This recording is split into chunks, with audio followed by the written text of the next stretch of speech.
Hello and welcome again to Pop's Garage. I'm Mr. Dad Skates. Go by Aaron sometimes out in the real world.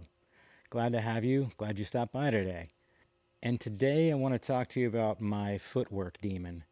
And I'm going to try to get into a little bit of some freestyle terminology for those of you who have not really ever experienced freestyle skateboarding. You know, it doesn't take much of a cursory look through my videos to know that I'm a really big fan of rail flips, or what's known as primo flips, when you're doing a trick on the side of the board as opposed to on the wheels.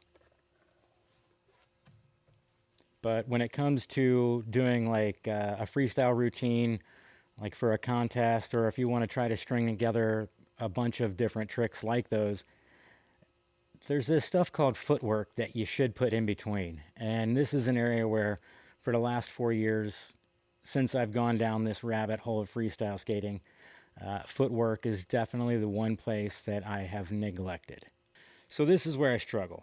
4 years ago, when I started down the freestyle rabbit hole, rail flips came easily for me and I focused on them heavily right out of the gate.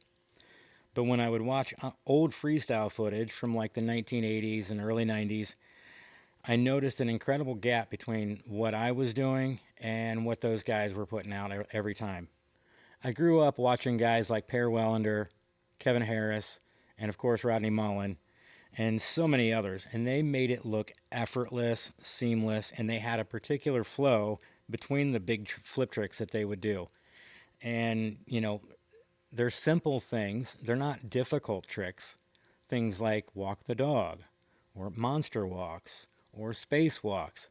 You know, just anything that causes a flow between one trick in freestyle and another, and that's what's considered footwork. These guys would do it, and it would flow so well, and it would make their lines look so much more amazing. You know, I can just do a Godzilla flip, which is a triple flip with a body varial from rail stand.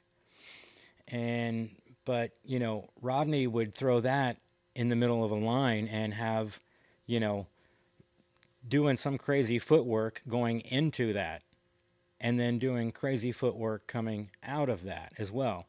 So, you know, again, this is my struggle bus.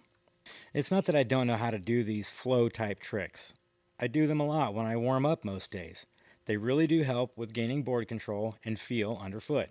What I struggle with is adding them into a line of tricks for freestyle combinations and routines.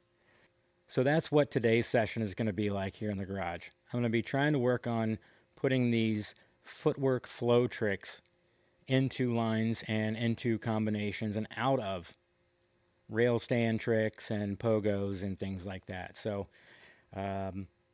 if you're not a freestyle skater, it doesn't matter. Stick around, watch this. It'll be a good laugh. If nothing else, you'll see me fall a bunch of times because, you know, that's what a skateboarder does. We'll see if I have any commentary energy left over after I skate. But just know that you're never too old to ride, so shut up and skate already.